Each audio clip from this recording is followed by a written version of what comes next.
Karibu tena mtazamaji wa Biomedia Channel katika mwendelezo wa habari mbalimbali. Jina langu ni Official Rose D. Mpaka tamati katika kuangazia story ambako inasikitisha sana. Jeshi la polisi limeweza kuthibitisha MC Pilipili kifo chake, kumbe kauawa kwa kipigo kizito.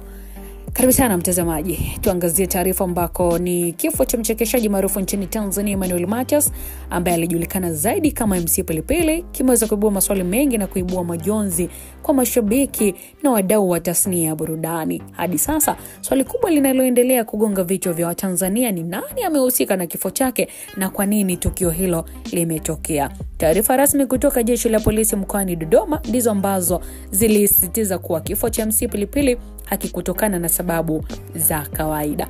Akiweza kuzungumza ilikuwa ni Novemba 18, kamanda wa polisi mkoani Dodoma Galusi Hela aliweza kuthibitisha kuwa uchunguzi wa kitabibu uliofanywa kwa ushirikiano wa polisi na madaktari umeonyesha wazi kuwa mwili wa marehemu ulikuwa na alama za kipigo, jambo ambalo liliashiria uwezekano mkubwa wa matumizi ya nguvu yaliyosababisha kifo chake. Na kwa mujibu wa kamanda wa polisi mkoani Dodoma Mheshimiwa Hiela, alama hizo zilikuwa tofauti na zile ambazo zilionekana katika vifo vya kawaida, hivyo kuashiria basi tukio ambalo lilihusisha vitendo vya ukatili.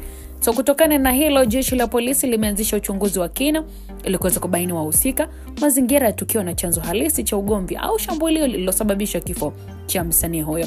Lakini pia wananchi wenye taarifa zozote za siri au zilizo karibu na tukio hilo wametakiwa basi kujitokeza ili kusaidia katika kufanikisha uchunguzi wa jeshi la polisi.